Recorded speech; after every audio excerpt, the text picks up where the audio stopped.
please come up and hand out Table topics. welcome us.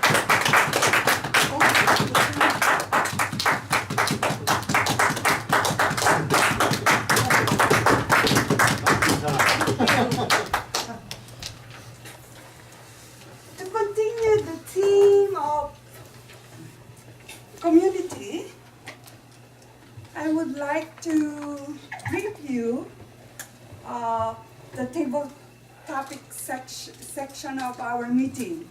In table topics, as a participant, you should be able to use the word of the day, and you should speak off the cuff for 2 minutes. Not 2 minutes and you have 30 seconds to wrap up. But you must make sure, what? Minimum 1 minute. Yeah, minimum of 1 minute. But make sure to use the word of the day, schism, which is a separation and a division. For the sake of our team, I would like to call on the first participant. Any volunteer? I'll jump. Randy just bow down his head. Oh, so you have to work. No, I was trying to read this fine print, but if you insist.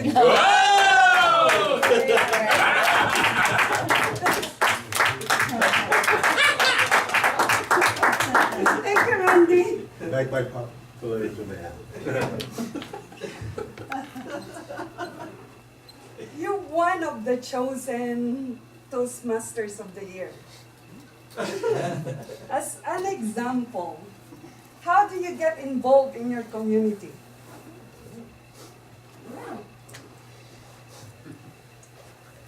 Madam Table Topics Master, fellow Toastmasters, let me get this straight.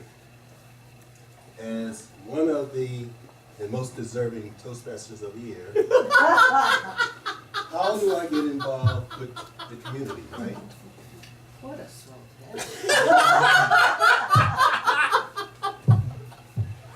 That's a very insightful question, Table Topics Master. There are several ways we get involved in the community. Some of them I focus on in terms of helping people grow. Others I focus on bridging a gap, or a schism, if you will. The organizations and the communities that I've become involved with, I look for how does it make a difference in the world? How does it make a change? Because we only have a limited amount of time on this world. We have a limited amount of time each day. So we gotta spend it in a way that enhances not only ourselves, but helps us get higher on the Maslow hierarchy of needs to the self-actualization, self-realization. And that is helping each other. So I get involved with organizations that are going to make a difference in someone's life, whether it's to help them with limited resources or it helps them to feel secure, but something that matters most to others rather than my own self-aggrandization. That's how I get involved in community relations, only because I am the most deserving Toastmaster that I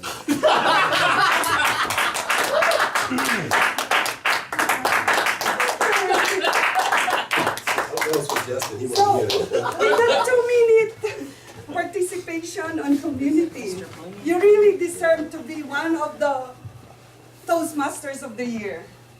Thank you.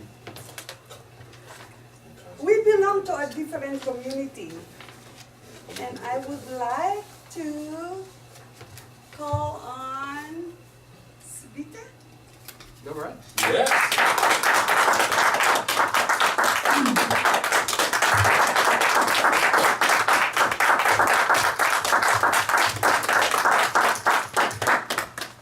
Thank you. Your question is, what have you done to your community? Thank you, Madam Table Topics Master, fellow Toastmasters and guests. I have given myself to the community. I am here, alive and existing. And beyond that, I have divided my life into, the pie chart of my life is divided into three main sections. I have work, breadwinner, I have family, and I have community. And within that community, I have made Toastmasters a big chunk of the pie.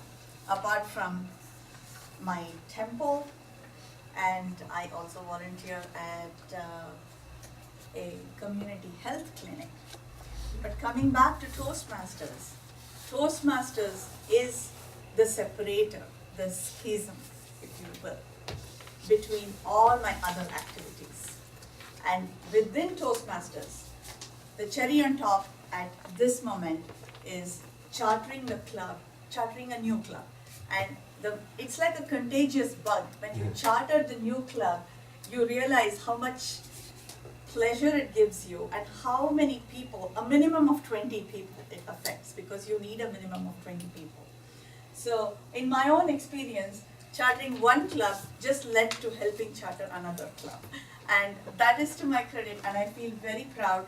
And recently, I'm very proud to say I was in Malaysia last week at the International Convention, and Daniel Rex, the CEO, had a session for the first-timers, and I was lucky enough to be picked for a table topic and was asked, what is the one moment in Toastmasters that you're very proud of? And I said the same thing, the chartering of a new club.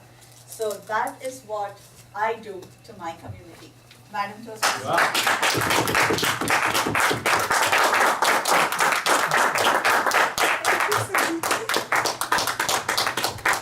I heard Eddie reflect our vision, the three questions that we have to ask in Toastmasters. Do you enjoy the meeting? Do you have any questions? Would you like to join? With that, I would like to call on you. All right.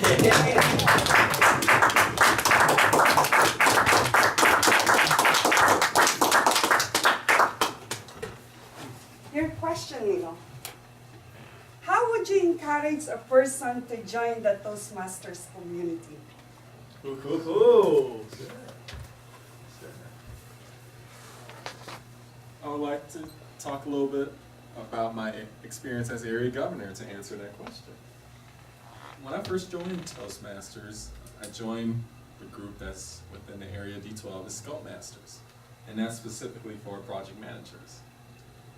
And project managers, once you get your license, you have to maintain it, so you have to get these credits, and if you come to our Toastmasters meeting, you'll get credits so you can maintain your license.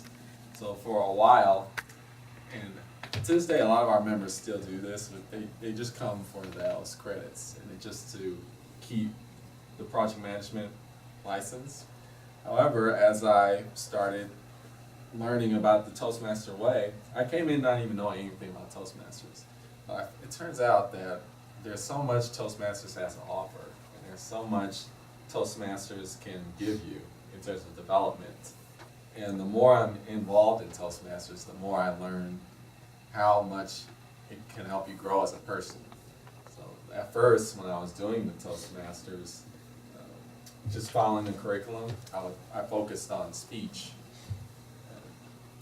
And that was very helpful. Then I went a step further and then focused on leadership, because I thought that wasn't, when I first joined, I thought that wasn't any value in that. Now I'm finding out that leadership is also very important too. So I would say that a lot of times when you join Toastmasters for the first time, you don't realize its full impact, and I would stress the amount of development that you'll get as you continue to go throughout the program. And that's what I would stress. That's what I would tell anybody that joins Toastmasters.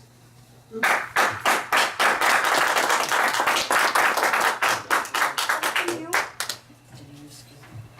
I think we have two more opportunities for two speakers. There was a disaster that just happened last Sunday is the Napa earthquake?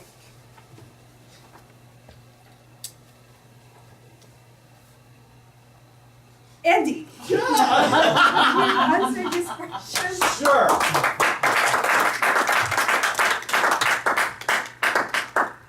What would you do to help the community, your community, if you are living in the Napa disaster zone? What a great question. I'm sure most of us felt the earthquake. If not, if we slept through the earthquake. First of all, you lived so far away it didn't matter, or you sleep really well.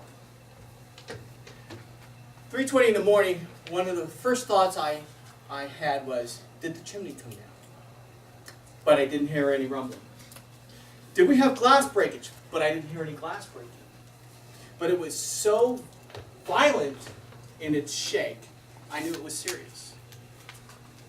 And I turned on the news right away to see if there was any reports. Nothing. It was quiet. I went back to bed. Got up the next morning making coffee, turned on the morning news, and that's when it hit. And it wasn't just the fires in Fairfield, American Canyon. It wasn't the stone facades coming down of these historic buildings. It was all that wine.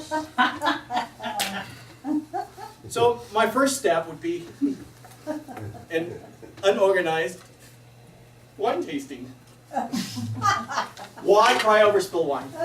In all seriousness, I lived in Livermore during Loma Parade, and we had a number of homes that actually slipped off their foundations. Some were slab foundations and slipped off the slab foundations. We had some homes that chimneys did actually drop. I had a home here in Oakland where the chimney did separate from the wall. So we had some issues like that to deal with our neighborhood. And the first thing you do is you rally the neighbors. Got enough water? Do you need anything? Do you have any dry food? Do you have gas? If you don't have gas, you need a camping stove. You rally the troops. And I come to find out that the neighbors who are well-to-do, that is, they have gas, they have electric, they have water, will put a hose out, will run extension cords out, and will bring out their grills and their gas bottles and loan them or give them to the neighbors in need. So it's just a matter of rallying the troops, rallying the neighbors and getting everyone out. All joking aside, it's the only way to get it done is if someone is going to rally a cry or be there to help carry on that message. Madam Chief of Topics Master.